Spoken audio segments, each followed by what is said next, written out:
제가 전해보면서 굉장히 감명을 받았던 사진 하나가 있습니다. 커다란 돌을 뚫고 나와서 자라는 나무의 모습이었습니다. 지금 여러분 보시는 바로 저 나무예요. 생각을 해봤어요. 수많은 씨앗들이 저 똑같은 바위 근처 또는 밑에 떨어졌을 겁니다. 싹을 틔웠겠죠. 그러나 얼마 못 가서 그 모든 씨앗들이 다 말라 죽어버리던지 저 바위에게 눌려가지고 그냥 그렇게 끝나버리고 말았습니다. 하지만 저 나무는 다른 거죠. 싹 틔우고 나서 기어이 그 싹이 이렇게 올라가면서 바위 속에 있는 작은 틈, 그 틈새를 이렇게 들어갔겠죠. 그리고는 그 안에서 버티고 견디고 살아낸 겁니다. 그러다 보니까 어느 순간에 이 나무의 쫙 부피만큼 결국에는 이게 팽창이 되다가 쩍 하는 소리와 함께 바위가 쪼개지는 그러한 일이 일어난 거지요. 이후에 저렇게 우람하고 굉장히 튼튼한 나무로 성장을 하게 된 것입니다. 참 놀라운 일이지요. 저는 저 사진을 보면서 우리네 인생을 한번 생각을 해보았습니다. 우리가 인생 살다 보면 바위처럼 우리를 꽉 짓누르는, 정말 숨막히게 만드는 위기를 우리가 직면할 때가 있습니다. 인생 오래 사신 분들이 종종 하는 말이 있어요.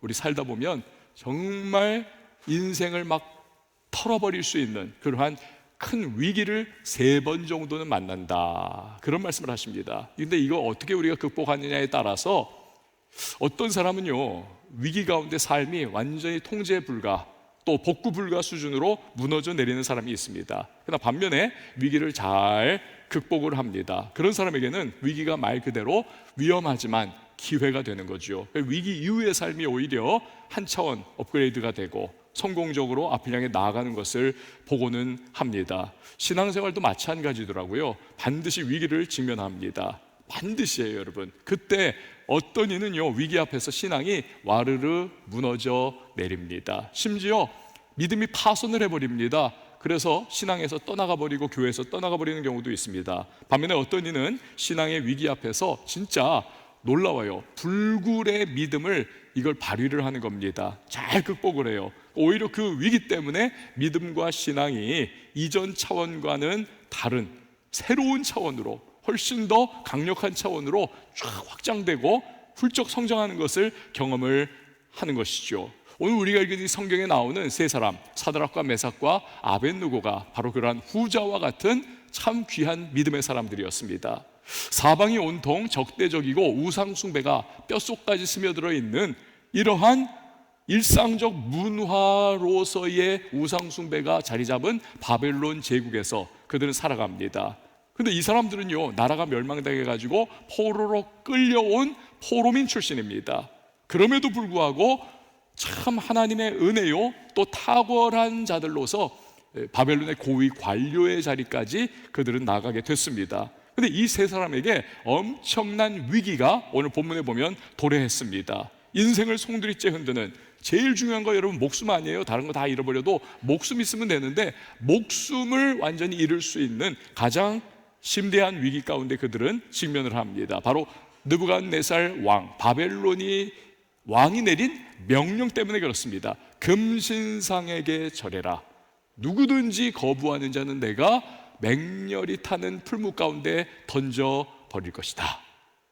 자, 얼마 전에 노회 임원 수련회가 일본에서 있었습니다. 여러분, 일본에 신이 많잖아요. 잡신들이 800만의 신이 있다. 어떻게 그렇게 800만의 신이 있을 수 있을까? 만들어내도 어려운데 이렇게 하더라고요. 그 사람들이, 어떤 사람이 칠흑같이 어두운 밤에 이렇게 길을 가는 거예요. 산길을. 그런데 그만 가다가 정말 앞이 안 보니까 막 가다가 돌뿌리에 걸려가지고 넘어져서 막 몇 바퀴 굴렀습니다.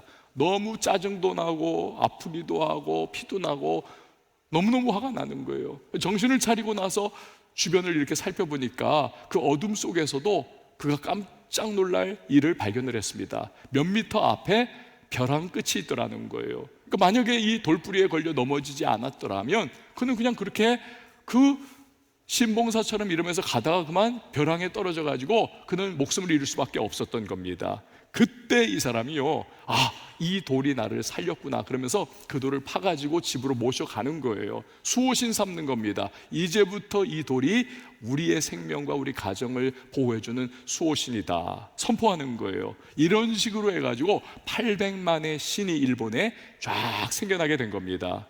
여러분, 고대 바벨론 제국 역시도 마찬가지입니다. 온갖 잡신이 그들 가운데 넘쳐났어요. 다실론 국가입니다. 최고의 수호신이라고 일컫는 마루둑 신을 중심으로 해가지고 정복한 민족으로부터 신도 그들이 뺏어오고, 또 자기들이 과거에 우러러봤던 그러한 민족들로부터 신도 수입을 해가지고 하여튼 이래저래 섬겼습니다. 그렇기 때문에 이 바벨론 사람들은요, 왕이 내린 명령, 누구든지 금신상에게 절해라, 그렇지 않으면 내가 던져 넣는다 풀무불에, 전혀 문제가 안 돼요. 그냥 플러스 원입니다. 하나만 더 섬기면 되는 거예요. 자연스럽습니다. 하지만 사드락 메삭 아벳느고는 다른 겁니다. 유일하신 참 하나님을 섬기는 그들은 유대인입니다. 금신상에게 절하는 것은 그들은 배교 행위입니다. 그래서 거부해요. 결국 왕의 명령을 거부했다는 죄목으로 그들은 잡혀가는 것입니다. 성경을 보니까 느부갓네살이 그들 앞에서 굉장히 노하고 분했다. 여러분, 노했다, 분했다, 사실은 시노님이에요. 동의어입니다. 그러나 다른 단어로 그의 심리 상태를 두 번 묘사한 것은 굉장히 지금 너무너무 화가 뻗쳤다는 거예요. 열불이 난다는 거예요. 그도 그럴 것이, 감히 제국의 최고 존엄이라고 하는 내 명령을 저놈들이 거부하다니 있을 수 없는 거예요. 게다가 사드락 메삭 아벳느고가 누굽니까? 포로 출신임에도 자기가 중용을 한 자들이 아닙니까? 요직에 앉게 해준 그러한 배은망덕, 이 사드락 메삭 아벳느고를 바라보면서 그 생각을 하는 거예요. 저것들은 배은망덕한 인간들이야. 너무너무 괘씸한 거예요. 그래서 그 누구도 고개에 조차들지 못할 위엄과 분노가 가득 찬 목소리로 이 세 사람을 협박을 하는 겁니다. 15절 보세요.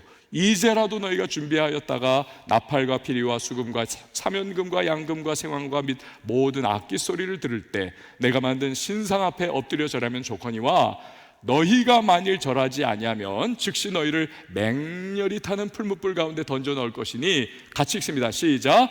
능히 너희를 내 손에서 건져낼 신이 누구이겠느냐 하니. 이거 간단하게 말하면 뭡니까? 내가 너희에게 아량을 베풀어서 나 관대한 사람이야, 한 번 더 최수를 주겠다, 절해라 금신상에게. 그렇지 않으면 즉시로 맹렬한 풀무불에 던져버리겠다는 것입니다. 여러분, 이러한 느부갓네살의 말에는 두 가지로 세 사람의 신앙을 무너뜨리는 내용이 담겨 있는 겁니다. 하나는 당연히 여호와 신앙을 이제는 배교하라는 것입니다. 다른 하나는 하나님을 바벨론 이방의 잡신들과 동격으로 만드는, 아주 하나님을 격화시켜버리는 그러한 말을 하고 있는 거예요. 그러니까 이것은 사드락과 메삭과 아벳느고에게서는 도저히 받아들일 수 없는, 그러나 크나큰 신앙의 위기가 아닐 수가 없는 것입니다. 하나님 버리고 목숨을 건질 것이냐, 하나님 붙잡고 목숨을 잃어버릴 것이냐, 이 갈래길에 놓인 거예요. 그러니까 이들의 믿음의 진위 여부가 바로 위기 앞에서 그대로 드러날 수밖에 없는 현실에 그들이 놓인 겁니다.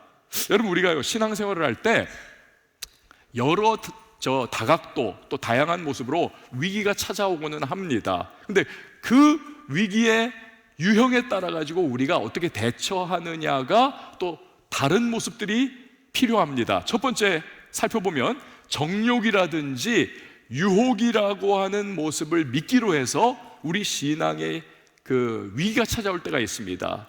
이럴 때 성경은요, 이 정욕이나 유혹에 대해서 맞서서 싸워라 라고 말하기보다는 정욕이나 유혹에 대해서는 피해라 라고 말씀을 하고 계십니다. 디모데후서 2장 22절이죠. 또한 너는 청년의 정욕을 어떻게 하라고요? 피하라는 것입니다. 예를 들어서 여러분, 그 직장 상사라든지 또는 그 거래처의 갑 위치에 있는 누군가가 여러분들을 술집이라든지 음란 퇴폐업소로 이렇게 데려가는 그런 일들이 있다라고 생각을 해보세요. 멀쩡히 거기 따라가 가지고는 기도하는 사람이 있을 수 있습니다. 하나님, 저가 여기서 술 안 마시게 해 주십시오. 여기서 제가 음란한 행동을 하지 않도록 하나님 저를 지켜주세요. 여러분, 물론 주님의 은혜는 그런 기도 가운데에 또 임하시기도 해요. 그래서 그 상황을 잘 극복하고 범죄하지 않고 나오는 그러한 경우도 있을 수가 있습니다. 그러면 참 할렐루야죠.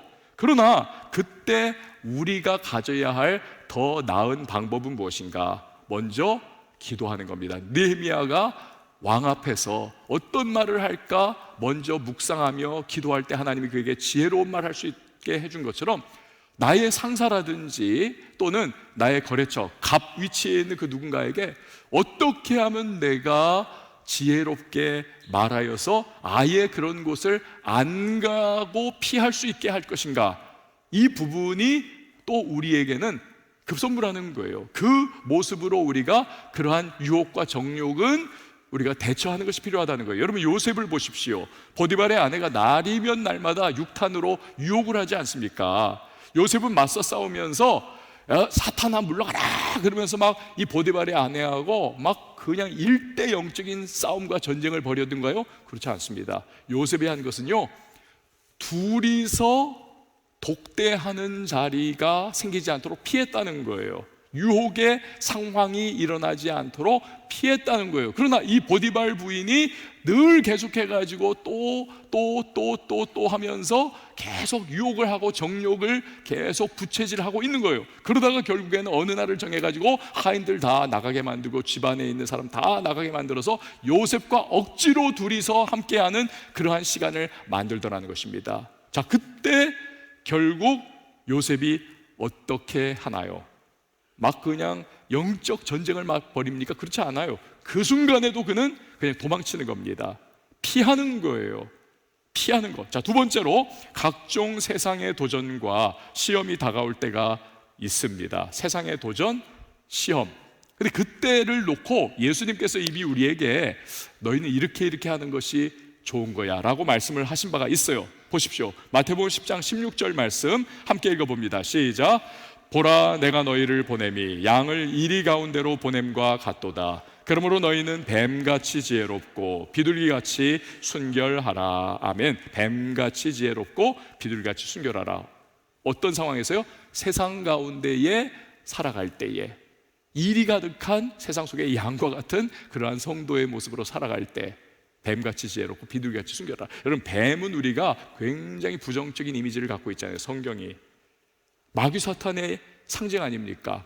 그게 하나의 이미지예요. 그러나 고대 중근동 사회에서 이 뱀이라고 하는 것은 또 한편으로는 사회 문화적인 어떠한 관념에서는 지혜의 동물이었습니다. 여러분, 뱀이 쫙 먹이를 향해 가지고 목표를 타겟을 딱 정하고 쫙 아주 그냥 세련된 그러한 모습으로 쫙 이동해 가지고 딱 올무를 만들어 놓고 탁 잡아채는, 그러니까 이 뱀의 그 생태를 보면은 사람들은 와, 저거 굉장히 예리하고 샤프하고 아주 지혜롭다라고 하는 그런 개념을 또 하나 가지고 있는 거예요. 성경의 개념과는 다르게. 근데 예수님께서는 지금 후자의 개념을 사용을 하시는 겁니다.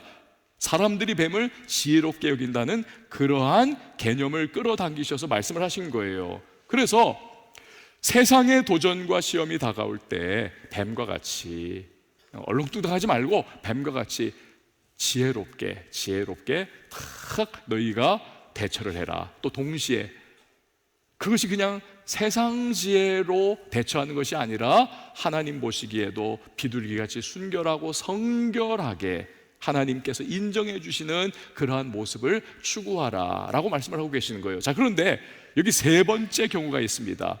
세 번째 경우에는 대처의 방법이 앞에 두 가지와는 아주 드라마틱하게 달라요. 이 세 번째는 뭐냐면 우리의 믿음과 신앙 자체를 이걸 파괴하고 꺾어버리고 하나님을 향한 우리의 신뢰를 완전히 박살내려고 하는, 또는 변질시키려고 하는 도전, 이게 찾아올 때는 어떻게 할 것이냐라는 거예요. 자, 이때는 그야말로 물러설 수 없는 단호함으로 맞서야 한다는 것입니다. 왜냐하면 이 경우는요, 신앙의 본질적인 차원이기 때문에 그렇습니다. 우리의 신앙이 유지가 되느냐, 우리의 신앙이 존속이 될 수 있느냐, 우리의 신앙이 변질될 것이냐 아니냐, 굉장히 크리티컬한 그러한 상황이 지금 펼쳐진 거기 때문에 여기서는 단호함으로, 이게 오늘 사드락 메삭 아벳느고가 보여주고 있는 위기에 대한 대응 방법인 거예요. 여러분, 그들이 느부갓네살에게 보인 반응을 한번 읽어보겠습니다. 16절 시작. 사드락과 메삭과 아벳느고가 왕에게 대답하여 이르되 느부갓네살이여, 우리가 이 일에 대하여 왕에게 대답할 필요가 없나이다. 이거 뭡니까? 쉽게 말하면 너희한테 한 번의 찬스를 더 준다. 금신상에게 절해라. 안 그러면 내가 너희들 다 태워 죽인다. 그러자 왕이여, 우리가 그런 말에는 대답할 필요도 없어요. 우리는 우리 믿음대로 행할 테니까 왕은 왕 좋아하는 대로 우리에게 처분하십시오. 그 얘기를 하고 있는 거예요. 그 이야기를.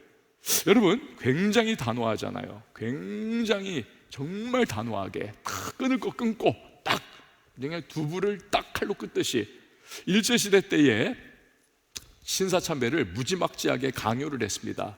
또 한편으로는 또 회유책을 이렇게 동원을 하기도 했습니다. 그것은 국민의례다. 이 신사참배는 이건 황국 신민이라면 누구나 그냥 국기에 대한 격려하는 것처럼 국민의례일 뿐이다. 이건 종교적인 그러한 개념을 여기 끌어당길 필요가 없다.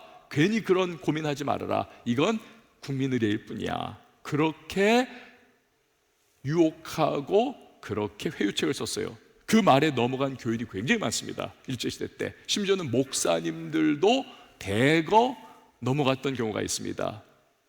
그 참 위대하다고 평가를 받는 영락교회 한경직 목사님, 이 통합 측 그 성도들은 한경직 목사님을 성자로 그렇게 아예 받아들이고 있는데 그분조차도 신사참배를 했어요. 국민의례라 해가지고는.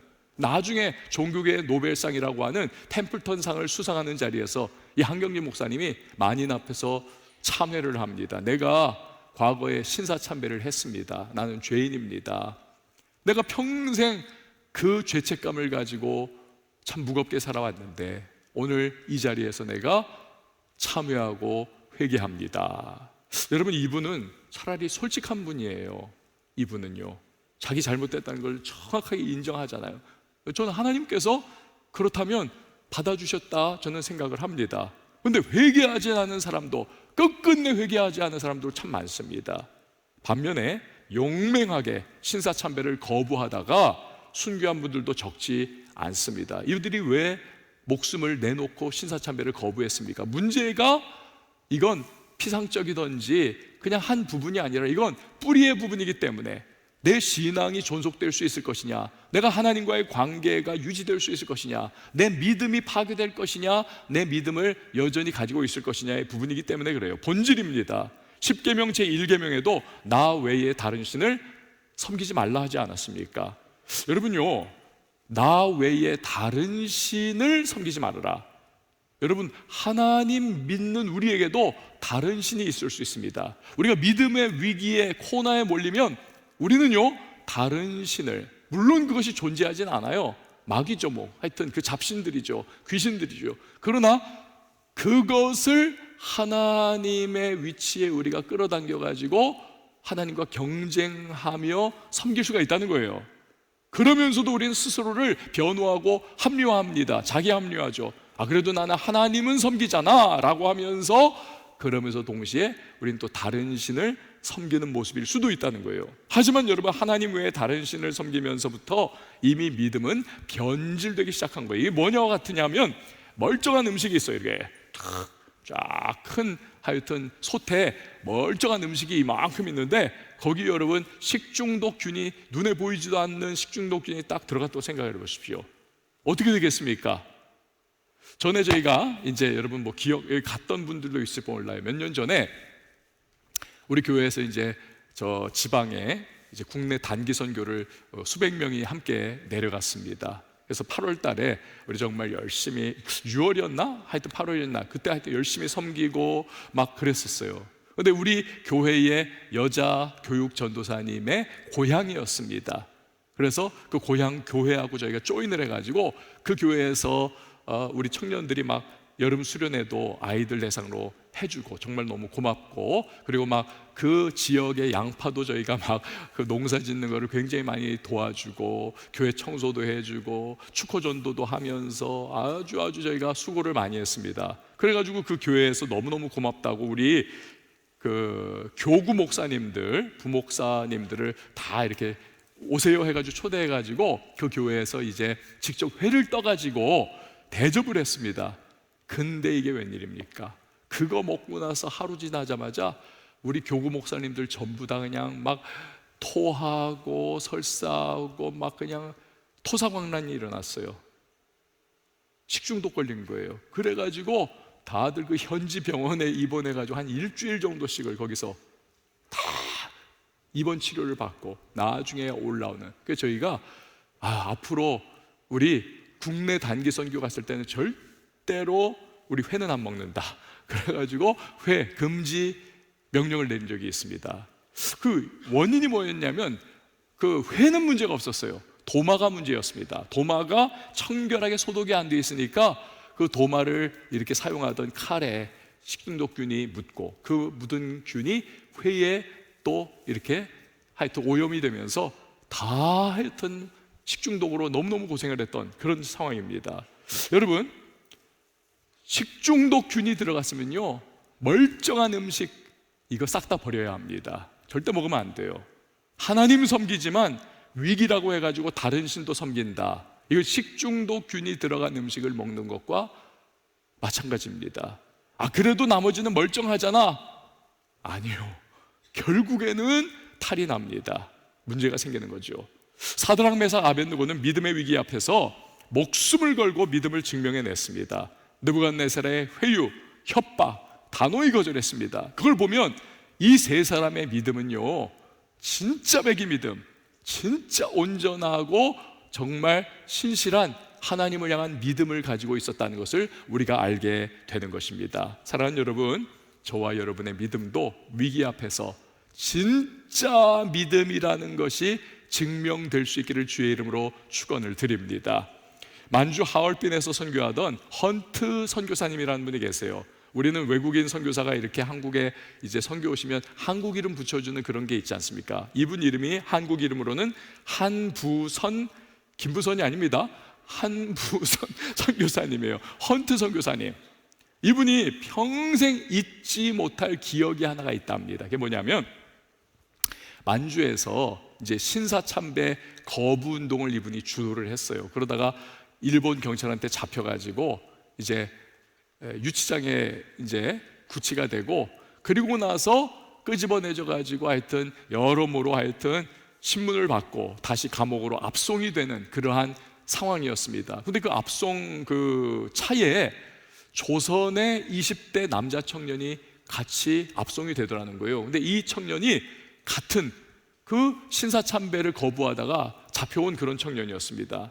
두 사람이 같은 믿음의 고난을 받으니까 얼마 서로가 서로에게 위로가 돼요. 눈길만 서로 교차가 해도 서로 간에 정말 격려가 되지 않겠습니까? 그런데 이게 이제 차 타고 쭉 가는데 유리창으로 보니까 저쪽에 이렇게 일련의 그 조선인 무리가 이렇게 웅성웅성거리면서 저쪽에 있더라는 거예요. 저쪽에서. 그래가지고 저 사람들은 뭘까? 이 헌트 선교사님이 이렇게 보고 있는데 이 20대 청년이 헌트 선교사님한테 말을 하더라고요. 선교사님, 저기 제 아내가 서 있습니다. 아내가 보여요.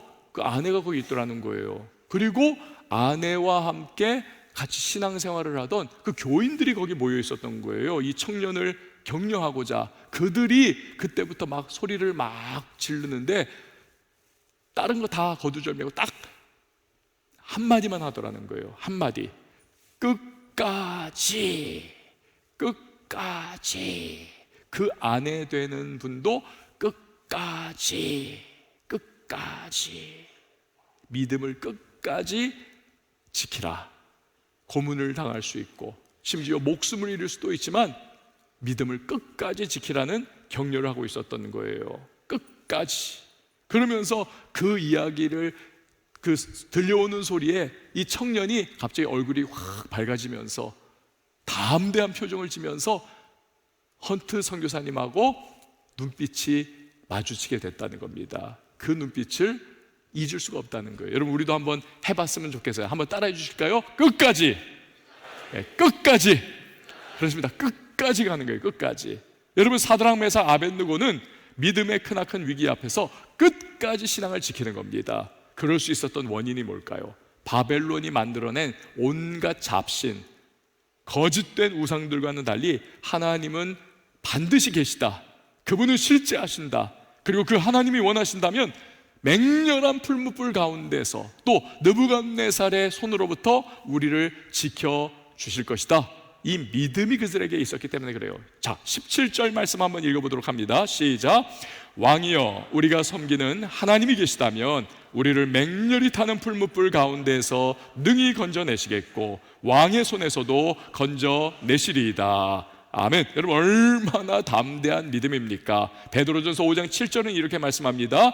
너희 염려를 다 주께 맡기라. 이는 그가 너희를 어떻게 해요? 돌보신다는 거예요. 돌보신다. 케어해 주신다. 그렇습니다. 하나님은 위기 앞에서 믿음을 끝까지 지키는 자를 반드시 돌보시고 책임져 주심을 믿으시길 바랍니다. 히브리서 11장 6절도 그걸 말씀해요. 같이 한번 읽겠습니다. 시작. 믿음이 없이는 하나님을 기쁘시게 하지 못하나니 하나님께 나아가는 자는 반드시 그가 계신 것과 또한 그가 자기를 찾는 자들에게 상 주시는 이심을 믿어야 할지니라. 아멘. 사랑하는 여러분, 우리가 위기 앞에서 믿음을 끝까지 지키면, 그리고 그 믿음이 증명되기까지 우리가 견뎌내면, 여러분, 주님은 반드시 그의 크신 능력의 손길로 우리를 붙잡아 주실 줄 믿으시기를 바랍니다. 제가 이번에 일본에 갔을 때 들은 이야기예요. 이게 진짜 이야기예요. 이제 료칸이라고 있지 않습니까? 물론 뭐 호텔도 있지만 그 개인이 운영하는 료칸, 뭐 우리로 말하면 여관인데 그 료칸은 굉장히 이제 고급 아닙니까? 료칸도 물론 격이 다 있잖아요. 근데 비싼 료칸들은 이거 한 1,000만 원까지 간답니다. 1박에 1,000만 원. 1박에 1,000만 원. 저는요, 여기 있는 누군가가 1박에 1,000만 원짜리 료칸까지 갈 수 있는 경제력을 갖게 되기를 바라요. 그때는 혼자만 가지 말고 저를 좀 깨워주세요. 1박에 1,000만 원이에요. 1박에 1,000만 원. 여기 가면요, 진짜 황제 대접을 받는답니다. 황제 대접을. 어마어마하다는 거예요. 근데요, 이제 그 료칸에서 1,000만 원짜리에서 이제 식사를 딱 하잖아요. 뭐 사내진미가 다 나오는데 그거 다 먹고 이제 그 메인 코스로 다 치운다예요. 다 치운다는 거예요. 그리고 나서 이제 디저트가 나오는 거예요. 그럼 얼마나 두근두근하겠습니까? 얼마나 또 대단한 디저트가 나올까? 그러면 기모노를 입은 그 여자들이 이렇게 들고 온대요. 근데 굉장히 고급 도자기에다가 딱 하나를 들고 오는데 딱 상 앞에 놓는다는 겁니다. 뭘 가지고 왔느냐? 포도알 하나. 잘못 들으신 건 아니죠? 포도알 하나. 포도가 아닙니다. 포도송이가. 포도알 하나. 근데 그 포도알 하나로 디저트가 끝난다는 거예요. 그러면 10중 8구 한국 사람들은 막 10통이 나가지고 분노한다는 거예요. 내가 1박에 1,000만 원짜리 냈는데 이따위 대접 받으려고 내가 여기 왔는 줄 알아? 이러면서 막 엄청 화를 낸다는 거예요. 근데 신기하게도 일본 사람들은 절대로 화를 안 내고 오히려 감격을 한다는 거예요. 이상하지 않습니까, 여러분? 아니, 그건 뭐예요? 뭐 어쩌자는 거예요? 왜냐하면 백그라운드를 그들은 알고 있기 때문에 그렇습니다. 일본에, 우리나라도 그렇지만 포도원들이 많잖아요. 포도 농사 짓는. 근데 거기서 1년에 한 번씩 올해의 포도를 딱 선정을 한답니다. 가장 기가 막히게 정말 농사를 잘 지은 그 올해의 포도, 그 한 그루, 그걸 선정을 정말 치열하게 심사를 해가지고 딱 뽑는다는 거예요. 그리고 딱 얘가 오늘의 포도가 딱 되면은 그 포도나무에서 포도송이들을 이제 뭐 이렇게 몇 개건 따잖아요. 이걸 이제 비딩에 내놓는 겁니다. 옥션에 딱 내놓는 거예요. 그럼 그때부터 막 전국에 하여튼 돈 많은 사람들, 료칸 주인들, 기업에 하여튼 선물하려고 하는 사람들 막 다 달라붙어 가지고 뭐 얼마 하면서 이게 막 쫙, 이게 막 그냥 입찰이 계속 되는데 이게 얼마까지 되느냐? 5,000만 원에 낙찰이 된다는 거예요. 거의 5,000만 원. 얼마 전에 보니까 새해에 참치 늘 그 일본에서 참치 잡아가지고 그거 낙찰시키는 게 45억 원에 한 마리에 45억 원에. 오늘 같이 있는 거예요 지금? 45억 원, 45억 원. 그런데 포도 한 송이도 5천만 원이에요. 포도 한 송이에 5천만 원. 그러니까 이걸 이 료칸들에서 이걸 낙찰을 받는다는 거예요. 5천만 원 주고는. 그래가지고 그거를 이 귀한 이 포도 해가지고는 그걸 그냥 그 1박에 1,000만 원 낸 손님한테 애지중지 해가지고 한 알을 그거를 다 맛보십시오. 한 송이에 5천만 원짜리입니다. 이러면서 딱 그거를 내놓는다는 거예요. 물론 그 말은 안 해요. 일본 사람들은 그 백그라운드를 알기 때문에 그걸 보면서 눈으로 먼저 먹고 냄새로 먹고 또 이거 보면서 이 포도가 막 이러면서 막 꽤 긴 시간을 막 속으로 그냥 막 감탄도 하다가 나중에 그걸 딱 먹는 거예요. 여러분, 확실히 아는 사람은요 잔말이 필요 없습니다. 잔말이 필요 없어요. 잠잠한 겁니다. 그리고 신뢰를 가지고 있습니다. 오늘 사드락과 메삭과 아벳느고를 보세요. 모두가 벌벌벌벌 떠는 제국의 최고 존엄인 느부갓네살 왕 앞에서 이 세 사람은요 자기들을 방어하느라고 누에가 그냥 실을 막 계속 뽑아내듯이 주저리 말하고 이 말하고 저 말하고 우리가 이래서 그냥 이거 못 먹고 뭐 이거 절 못하고 그런 말 하지 않습니다. 단순하면서도 단호한 믿음의 말을 하는 거예요. 왕이여, 우리의 대답은 분명합니다. 금신상에게 절 못합니다. 마음대로 하십시오. 그거예요.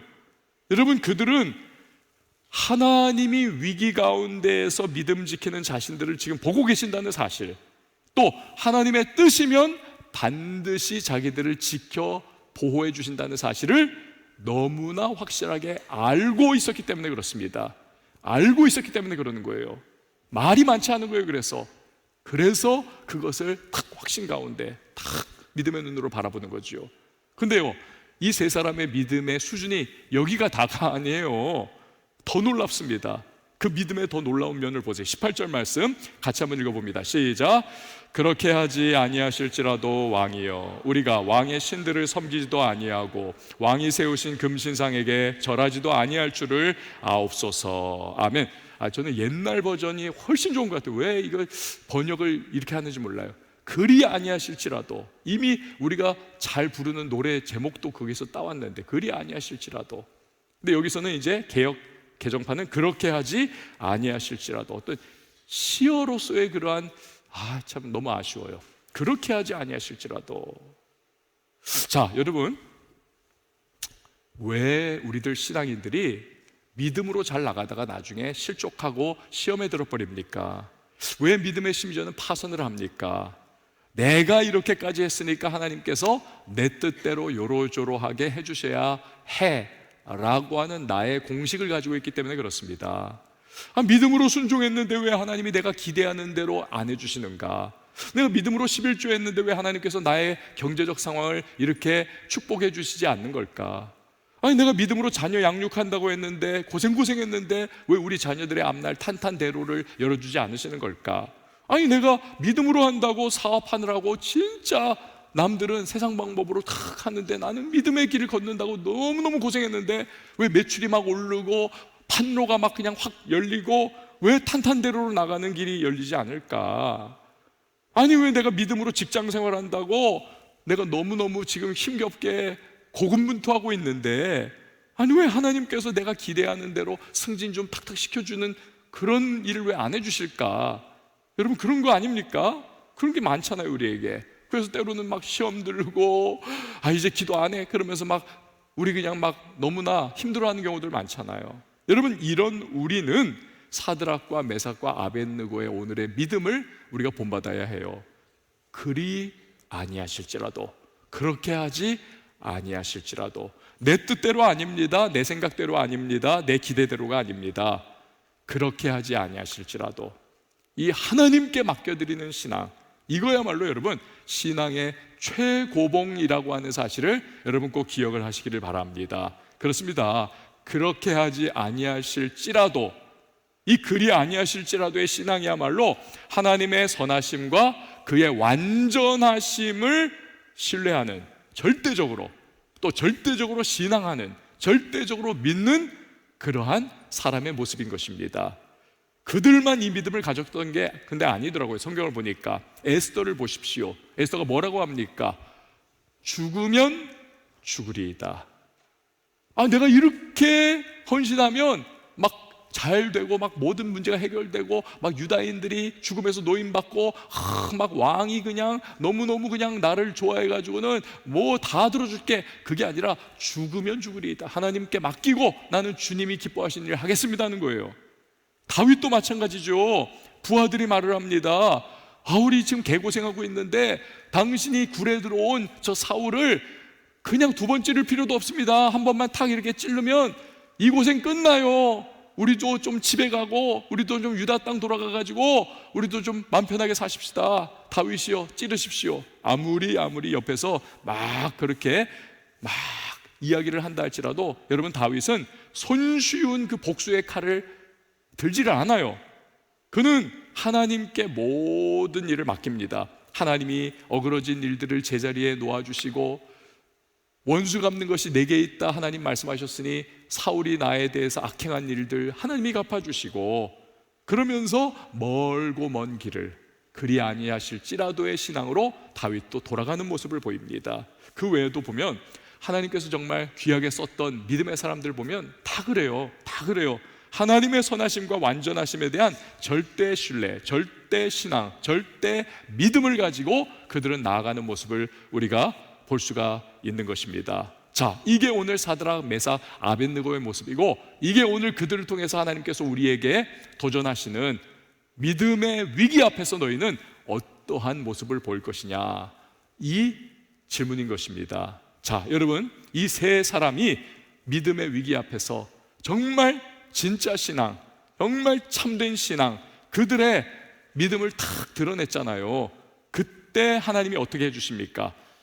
그냥 하나님께서 그냥 사드락, 메삭, 아벳느고의 참된 신앙을 진짜를 보면서 막 너무 좋아가지고는 그냥 마른 하늘에 그냥 벼락이 다다닥 치게 만드시고, 그냥 천둥이 그냥 온 지축을 다 울리게 만들어 버리시고, 하늘로부터 하나님이 그냥 압도적인 그 목소리를 발하셔서 야 이놈의 느부갓네살아, 네가 뭔데 갑자기 금신상 세워가지고는 나를 깔아뭉개고 나의 종들이 사드락, 메삭, 아벳느고에게 그따위 짓을 시키려고 하고 이 못된 놈아 하면서 하나님께서 느부갓네살을 꺾어버리시나요? 그렇지 않습니다.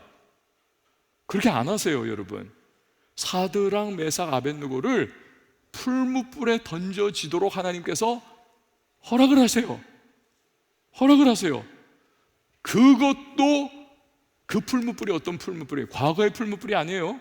너무 화가 나고 아무리 구슬로도 회유가 안 되는 이 세 사람의 모습을 보면서 느부갓네살이 풀무를 7배 뜨겁게 하잖아요. 7이라고 하는 완전수, 그냥 가용범위 내에서 가장 최대치 화력을 끌어올린 이 풀무, 그래서 세 사람을 불에다가 밀고 던져버린 그 군졸들이 오히려 곁가지 불에 타 죽어버렸다 하지 않습니까? 성경에 보니까. 그런데 하나님은 바로 그 풀무불 속에서 사드락, 메삭, 아벳느고와 함께해 주시더라는 것입니다. 그리고 그들을 지키시고 보호해 주시더라는 것입니다. 완벽하게. 그 모습을 본 느부갓네살이 기절초풍할 듯이 놀라가지고 이 현실에 완전 압도를 당한 거예요.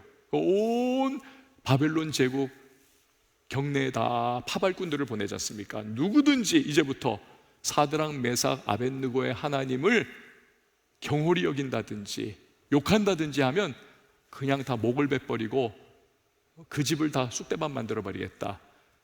그 믿는 자들을 구원하시는 일을 이렇게 드러낸 신은 아무도 없었다. 지금까지 진짜다. 이분은 이걸 다 여러분 포고를 내려버리지 않습니까? 놀라운 거죠. 이 불신의 우상숭배 가득한 제국에서 자기 스스로가 하나의 신이라고 그렇게 자부를 가지고 있던 이 느부갓네살이 하나님이라고 하는 대상을 그게 생각하게 되고, 하나님에 대한 경외함을 드러내고, 물론 그가 하나님 믿지는 않아요. 그러나 그 신 중의 신이라고 생각을 하는 거죠. 가장 높은 신이다. 나머지 신들도 많지만 그게 이제 그 사람이 가질 수 있는 최고의 어떠한 신 개념인 거죠. 그러나 이 불신과 우상숭배 가득한 도성에서 이렇게 세 사람의 믿음이 이루어낸 일을 보세요. 엄청난 일이 일어나지 않습니까? 언젠가 제가 조용기 목사님의 설교를 들을 때 이런 말씀을 하시더라고요. 신앙의 위기를 믿음으로 잘 극복을 하면 하나님은 반드시 그 위기에 준하거나 그 이상의 은혜와 축복을 부어주십니다. 여러분 아멘이십니까? 네. 우리가 신앙의 위기를 믿음으로 잘 극복하면 하나님은 반드시 그 위기에 준하거나 그 이상의 은혜와 축복을 부어주시는 분이십니다. 여러분 그렇습니다. 믿음 생활에 위기는 반드시 찾아옵니다. 그리고 하나님은 믿음의 백성을 책임져 주시는 신실하신 하나님이세요. 우리가 해야 할 일은 명백합니다. 믿음으로 그 위기 가운데 내 신앙이 참된 신앙이라는 것을 우린 드러내 보일 수 있어야 하는 것입니다. 할렐루야. 이걸 여러분들이 정말 감당할 수 있기를 바라요. 이걸 우리 청년들이 여러분의 삶의 현장 속에서 되새김질하면서 이 오늘의 사드락 메삭 아벳느고의 모습이 여기 있는 여러분의 모습이 될 수 있기를 간절히 바랍니다. 그래서 2026년도 한 해를 살아가는 여러분의 발걸음, 그것이 일터이건 학교이건 여러분의 사업이건 가정이건 간에 여러분 믿음의 위기 속에서 흔들려 뒤로 물러나 무너지는 것이 아니라 여러분 내 믿음이 참된 진짜 믿음이라는 것을 증명해낼 수 있는 우리 청년들이 될 수 있기를 예수님의 이름으로 축원을 드립니다. 우리 다 같이 일어나서 함께 찬양하고 기도하도록 하겠습니다. 물 가운데 지날 때에도 침몰치 않으며 물 가운데 지날 때에도 침몰치 않으며 불 가운데 행할 때도 너를 삼지 못하게 하시니 너를 지명하여 부르시 하나님 큰 사랑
주여 찬양합니다. 두려워 말라, 놀라지도 말라. 두려워 말라, 놀라지도 말라. 내가 어디 가든지 무슨 일 만나든지 내가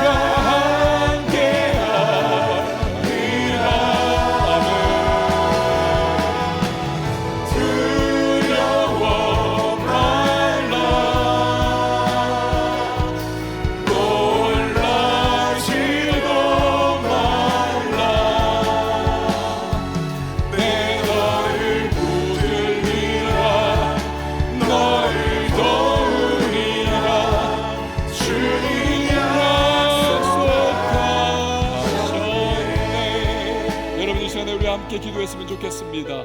믿음은 위기 앞에서 증명됩니다. 평안할 때 아닙니다. 하나님은 반드시 믿음의 백성 책임져 주세요. 그 때와 방법은 우리 소관 아니지만 하나님 그 기뻐하시는 뜻을 따라 반드시 역사해 주십니다. 우리가 해야 할 일은 위기 앞에서 내 믿음을 증명해내는 겁니다. 신앙의 위기 믿음으로 잘 극복하면 하나님은 반드시 위기에 준하거나 그 이상의 은혜와 축복을 주시는 분이십니다.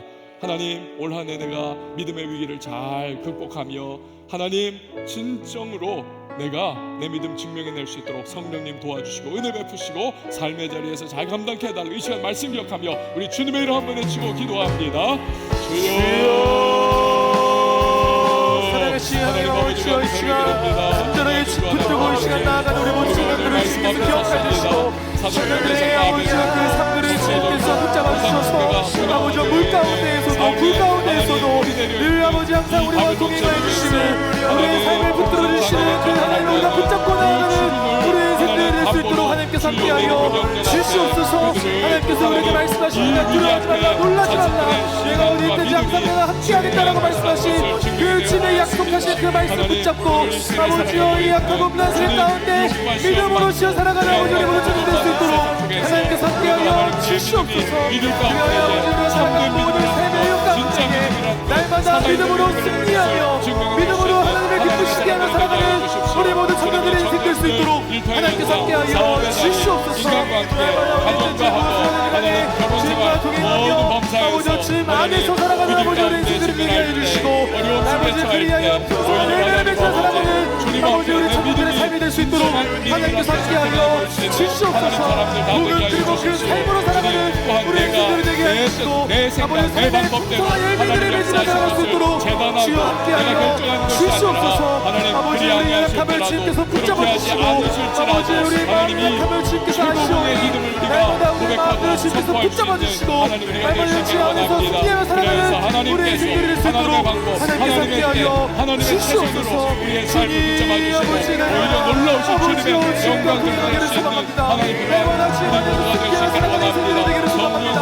날마다 주님 붙잡고 인생 되기를 소망합니다. 주여 주님께서 아버지 십자가에서 승리하신 아버지 그 승리의 사실을 우리가 믿음으로 살아갈 때에 내 안에 계신 세상보다 더욱더 크신 하나님이 계시기에 아버지 날마다 승리하며 살아가는 아버지 우리 인생들을 되게 해주시고 그리하여 더욱더 강하고 담대함으로 아버지와 건강히 이기며 살아가는 아버지 우리 청년들의 삶이 될 수 있도록 우리 마지막으로 한 번 더 기도할 때에 한 주간을 놓고 기도하십시다. 그리고 여러분의 여름, 우리 겨울 수련회를 위해서 기도하시고 청년교회를 위해서, 도시의 변화를 위해서 우리 마지막으로 주님의 이름 한 번 외치고 기도하며 나갑니다. 주여, 하나님 아버지여 새로운 한 주간을 우리가 살아갑니다. 하나님 아버지 새로운 또 삶 속에서 날마다 우리가 동행하여 주시고 직장에서 가정에서 우리의 삶 속에서 날마다 주님과 동행하시는 그 동행하심으로 말미암아 승리하는 삶을 살아갈 수 있도록 지원하여 도와여 주시옵소서. 주님 아버지 동계 수련회를 또 진행하고 있는 아버지 청년부와 또 동계 수련회를 앞두고 있는 청년부가 있습니다. 각 모든 청년부 가운데 하나님께서 함께해 주시고 하나님 아버지 동계 수련회를 통하여서 아버지와 참석하는 우리 모든 청년들이 더욱더 우리의 심령이 주님으로 말미암아 불붙는 그런 시간이 될 수 있도록 하나님께서 함께하여 주시옵소서. 거저만한 아버지 존경하고죠. 아버지 입으로 듣지 아니하시고 상한가에 꺾지 아니하시는 그 주님의 아버지 사랑의 마음을 깨달아 알게 해주시고 그리하여 다시 한 번 더 우리의 심령이 더욱더 성령 충만함으로 말미암아 살아가는 아버지 귀한 이 수련회가 될 수 있도록 주여 역사하여 주시옵소서. 수련회를 준비하고 이끌어가는 모든 임원단들에게 하려고 내려놓으시고 하나님 아버지, 우리에게 성령의 기름 부어주시기를 간절히 소망합니다. 그래서 위기 가운데 처할 때 우리의 믿음을 증명해낼 수 있는 이 시대의 사드락 메삭 아벳누가가 되게 하여 주시옵소서. 그리고 내 뜻, 내 원함이 아니라 하나님께서 원하시는 대로 그 시간과 그때 그리 아니하실지라도의 믿음의 최고봉의 신앙을 우리가 소유하는 주님의 사람들이 되게 도와주십시오. 우리 여기 오늘 모인 청년들 삶의 자리에서 오늘 들은 말씀을 살아낼 수 있는 담대함과 용기, 그리고 성령의 도우심 가운데에 믿음의 발걸음 떼어나가는 복된 청년들이 될 수 있기를 간절히 소망합니다. 청년교회 수련회가 진행하고 있습니다. 기름으로 부어주시고 하나님의 강력한 은혜가 임하여서 에스겔이 환상 골짜기에서 보았던 것과 같이 비록 마른 뼈와 같이 널브러진 삶의 모습이라 할지라도 다시 회복되어 하나님의 극히 큰 군대와 강한 용사로 나아갈 수 있는 복된 역사가 나타나게 하여 주시옵소서. 귀한 님을 하나님 앞에 믿음으로 봉헌합니다. 감사와 또 소망 담아 주님 앞에 올려드립니다. 감사는 더한 감사의 마중물 되게 하시고 또 기도의 제목은 풍성한 응답의 통로 되게 하옵소서. 이제는 우리 주 예수 그리스도의 은혜와 하나님 아버지 극진하신 사랑과 성령의 교통하심이 우리 모든 예배자 한 사람 한 사람 머리 위에 이제부터 영원토록 함께 계실지어다. 아멘.